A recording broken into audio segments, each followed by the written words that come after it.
اور عدالت میں خاموشی اتنی گہری تھی کہ جیسے وقت خود خوف کے بوجھ تلے سسک رہا ہو، اور عدالت عظمیٰ کے جج کی سنجیدہ آواز فضا میں گونجتی ہے۔ عورت کی حرمت اور اس کی عفت دنیا کی کوئی زبان اس کی پامالی کی مذمت شدت سے بیان نہیں کر سکتی۔ یہ جرم انسانیت کے سینے پر وہ داغ ہے جو کبھی نہیں دھلتا، لیکن پھر وہ آواز بدلتی ہے۔ لیکن انصاف اپنا فیصلہ جذبات سے نہیں، اصولوں سے بناتا ہے۔ ایک بے گناہ کو سزا دینے سے بہتر ہے کہ 10 مجرم چھوٹ جائیں۔ یہ وہ لمحہ ہے جہاں کہانی صرف ظلم کی نہیں بلکہ انصاف کی اندھی گلیوں میں مڑ جاتی ہے۔ عدالت بھوسے سے دانہ نکالتی ہے، گواہوں کی کہانیاں جھٹکی جاتی ہیں، اور آخر میں سچ صرف وہ ہوتا ہے جو ثبوت پر قائم رہے، ورنہ عمارت گر جاتی ہے۔ پھر ایک سرد طنزیہ سوال گونجتا ہے، کس کے لیے بہتر؟ اور اس کا جواب عدالت کے حال میں بجلی کی طرح گرتا ہے، سب کے لیے، کیونکہ آج اگر ایک بے قصور جیل جا سکتا ہے تو کل سب جیل جائیں گے۔ یہ وہ لمحہ ہے جب ایک تماشائی سمجھتا ہے کہ یہ کیس صرف جرم کا نہیں بلکہ قانون و انصاف کی ایک کسوٹی ہے۔ وہ 8 افراد جن کے نام FIR میں بھی موجود نہ تھے، جن کا کوئی کردار بھی نہیں تھا، جن کے خلاف کوئی گواہی بھی موجود نہ تھی، صرف اس پنچایت میں موجود ہونا کیا انہیں مجرم ثابت کرنے کے لیے کافی تھا؟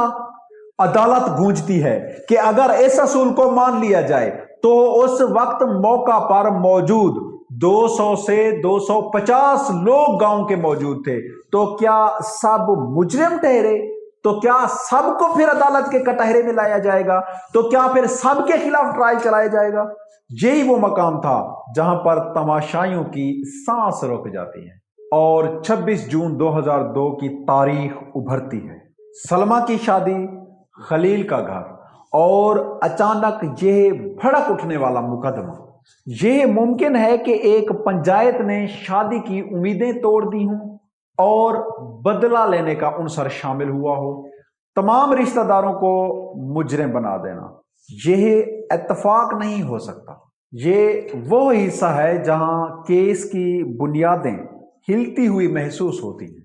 گاؤں کی رات، ظلم اور تاریکی کے سوالات۔ کہانی میں کچھ شکوک و شبہات پیدا ہوتے ہیں۔ رات تھی، تاریکی تھی، تو گواہ نمبر 14 کے مطابق موقع پر 200 سے 250 لوگ موجود تھے، تو ملزمان کو کیسے نام اور ولدیت سے پہچانا گیا؟ اور اس بات کو بھی سامنے رکھا گیا کہ 2 الگ برادریاں، 2 الگ اخوت اور مشترکہ فیصلہ کہیں ثابت بھی نہیں ہوتا۔ کیا یہ کہانی ویسی تھی جیسے بیان کی گئی تھی، یا اندھیرے میں کچھ اور ہی تھا؟ کہانی میں مولوی عبدالرزاق کا کردار سہارا یا ماسٹر مائنڈ؟ ایک ایسا کردار جو ہر جگہ ہے لیکن ہر جگہ شک چھوڑ جاتا ہے۔ عدالت کہتی ہے کہ یہ کیسے ہو سکتا ہے کہ اتنا بڑا واقعہ ہو گیا اور اسے 5 دن تک پتہ ہی نہ چلا، اور جب پتہ چلا تو ایک ایسے شخص سے پتہ چلا جس کا نام ہی یاد نہ ہے اور جو عدالت میں گواہ ہی نہ ہے۔ اور پھر دوسرا دھچکا، مختار مائی کی اجازت کے بغیر جمعہ کے خطبہ میں اس واقعہ کا اعلان کر دینا۔ کیوں؟ کس لیے؟ گواہ نمبر 12 اور گواہ نمبر 13 کے تضادات سے بھری کہانیاں۔ عدالت دونوں کے بیانات کو مضحکہ خیز قرار دیتی ہے۔ گھر ایک مگر بھائی کو علم نہیں۔ ایک گواہ سب کچھ دیکھتا ہے مگر بتاتا نہیں، دوسرا سب کچھ بعد میں سنتا ہے دونوں پولیس کو دیے گئے بیانات سے مختلف بیانات دیتے ہیں۔ نتیجہ، بیانات میں بہتری، تضادات اور تیاری، یہ گواہ قابل بھروسہ نہیں رہتے۔ ایف آئی آر میں 8 دن کی تاخیر، خوف یا اور کہانی عدالت کے مطابق قابل فہم نہیں، کیونکہ اگر واقعہ پر 200 سے 250 لوگ موجود تھے تو تھانے میں اطلاع کیوں نہیں پہنچی؟ تھانے کے لوگوں کو کیوں نہیں پتا چلا اس واقعہ کے بارے میں؟ اور 8 دن تک خاموشی چھائی رہی، اور 8 دن کے بعد جا کر ایف آئی آر درج ہوتی ہے۔ کیا واقعی خوف تھا یا کچھ اور چھپایا گیا؟ پھر وہ موڑ جو پورے کیس کی بنیاد ہلا دیتا ہے۔ سلمہ اور خلیل کی شادی 26 جون کو ہوئی اور مقدمہ اس کے بعد سامنے ابھرتا ہے۔ عدالت کہتی ہے یہ محض اتفاق نہیں ہو سکتا۔ عدالت کا فیصلہ اور انصاف کا آخری میزان۔ عدالت کا فیصلہ جذبات پر نہیں، انصاف پر کھڑا ہوتا ہے۔ پراسیکیوشن کے شواہد کمزور، تاخیر ناقابل فہم، گواہان میں تضادات اور کہانی غیر منطقی، اور مقدمہ شک و شبہات سے بھرا ہوا۔ انصاف کبھی کبھی دل توڑ دیتا ہے، لیکن قانون صرف دل کے احساسات پر نہیں چلتا۔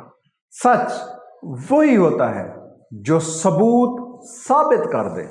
یہ کیس پاکستان کے عدالتی نظام میں ایک سوال بن کر رہے گا کہ کیا انصاف ہوا یا صرف قانون کی پابندی، گواہیوں کا کھیل، سچ اور جھوٹ کی جنگ۔ رات گزر چکی تھی، لیکن سچ کی تلاش میں نکلا ہوا یہ مقدمہ ابھی سفر کے آغاز میں تھا۔ عدالت کی راہداری میں جیسے خاموشی نے ڈیرے ڈال لیے تھے۔ ہر قدم پر ایک سوال گونج رہا تھا، کس نے سچ کہا، کس نے چھپایا اور کس نے بدلہ لیا؟ وہ شخص جس کی گواہی سارا مقدمہ پلٹ سکتی تھی۔ گواہ نمبر 14 کا بیان عدالت میں مسلسل کھلتا ہی گیا، جیسے کوئی پرانی چادر مسلسل ادھڑ رہی ہے۔ یہ وہ گواہی تھی جس نے پورے مقدمے کی بنیاد ہلا دی تھی، کیونکہ یہ گواہی مسلسل ایف آئی آر کے خلاف جا رہی تھی۔ گواہ کہتا ہے غلام فرید کو معافی دے دی گئی تھی، مگر پنچایت میں فیاض نے کچھ اور کہا۔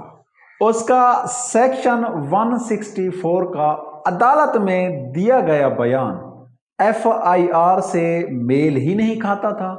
ایک جگہ پہ وہ بتاتا ہے کہ میں نے جج صاحب کو بتایا تھا کہ مختارہ مائی کو دھکا دیا گیا تھا، لیکن ریکارڈ پر کچھ بھی ایسا موجود نہیں تھا۔ یہی وہ لمحہ تھا جب عدالت نے محسوس کیا کہ سچ شاید کسی اور جگہ سے بھی چھنک رہا ہے۔ گواہ اور پراسیکیوٹر دونوں کے گواہان نے پوری پنچایت کی تصویر ہی بدل دی۔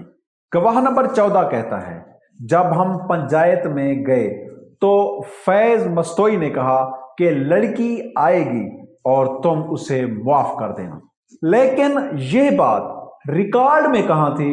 اس کے ذہن میں، سیاست میں یا لفظوں بازی میں؟ عدالت کو پہلی بار یہ احساس ہوا کہ پنچایت کی یہ کہانی ویسی نہیں تھی جیسی بیان کی گئی ہے۔ شاید 2 پنچایتیں تھیں، 2 فیصلے تھے اور 2 کہانیاں۔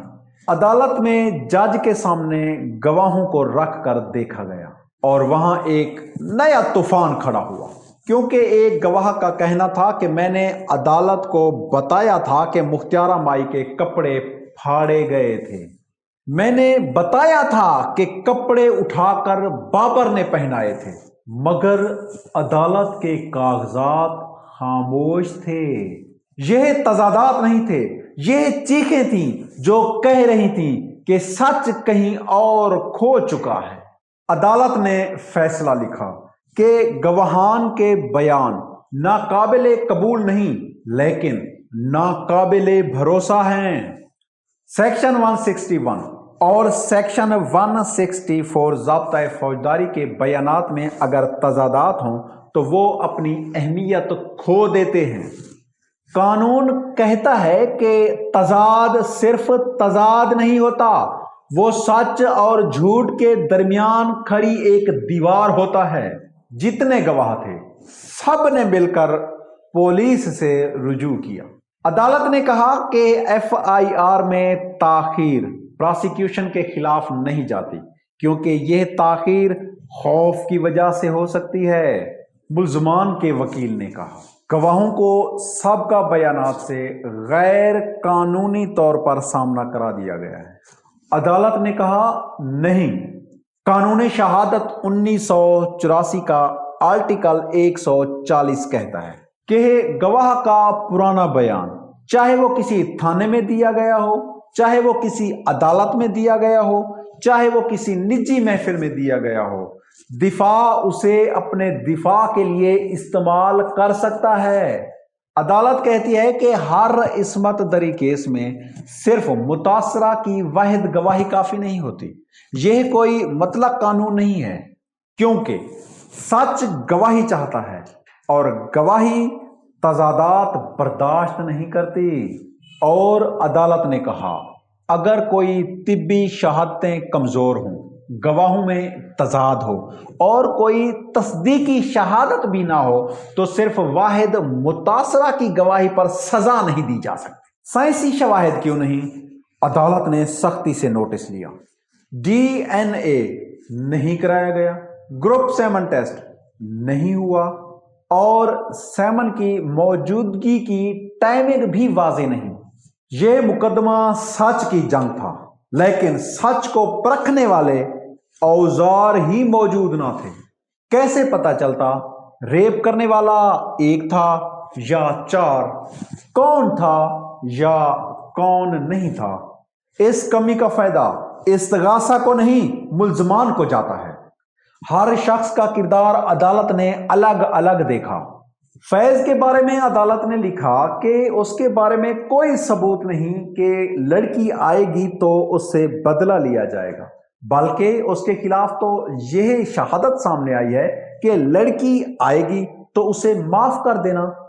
اور رمضان پچار، وہ تو مختارہ مائی کے بھائی کا دوست تھا، وہ مستوئی قبیلے سے تو نہیں تھا، اور وہ کیوں اس طرح کا خطرہ مول لیتا، اور اس نے تبادلے کی شادی یعنی وٹا سٹا کی شادی کے فیصلے کو کیوں رد کیا؟ غلام فرید کے والد کا نام ایف آئی آر میں غلط تھا اور کسی نے کبھی بھی کوئی اعتراض ہی نہیں کیا تھا۔ یہ صرف غلطی نہیں تھی بلکہ یہ ایک کہانی کی اور دراڑ تھی۔ اور پھر عدالت نے کہا کہ یہ ممکن ہے کہ خلیل نے مختارہ مائی کو پیار کے جال میں پھنسایا ہو اور اسے شادی کا جھانسا دیا ہو، لیکن پھر سلمہ سے خفیہ طور پر شادی کر لی ہو اور جس سے بدلے کی وجہ سے یہ مقدمہ درج کروایا گیا ہو۔ اب سوال صرف ایک ہی بچا تھا کہ کیا یہ مقدمہ بدلے کی آگ کا نتیجہ ہے یا واقعی ایک شہزادی معصوم دل کی چیخ؟ گواہی نمبر 20 پورے کیس کا آخری اہم ستون تھا۔ میں پنچایت میں موجود تھا، میں نے لڑکی کو اپنی آنکھوں سے دیکھا تھا، روتی ہوئی، لرزتی ہوئی۔ مگر عدالت پوچھتی ہے کیا یہ بات آپ نے عدالت میں دیے گئے پہلے بیان میں بتائی تھی؟ مگر گواہ خاموش۔ عدالت پھر پوچھتی ہے اور اس کی آواز دیواروں میں گونجتی ہے، بتاؤ کیا تم نے یہ بات پہلے عدالت میں بتائی تھی؟ مگر گواہ خاموش۔ گواہ نظریں جھکا لیتا ہے اور یہ وہی پل تھا جب امید کا آخری چراغ بھی بجھتا ہوا نظر آتا ہے۔ اور عدالت نے کہا کہ سیکشن 161 اور سیکشن 164 ضابطۂ فوجداری کے تمام بیانات ایک دوسرے سے ٹکرا رہے ہیں۔ یہ کیس صرف ایک لڑکی کا کیس نہیں تھا بلکہ دو خاندانوں، ایک گاؤں اور بدلے کی آگ میں سلگتی ہوئی روحوں کا کیس تھا۔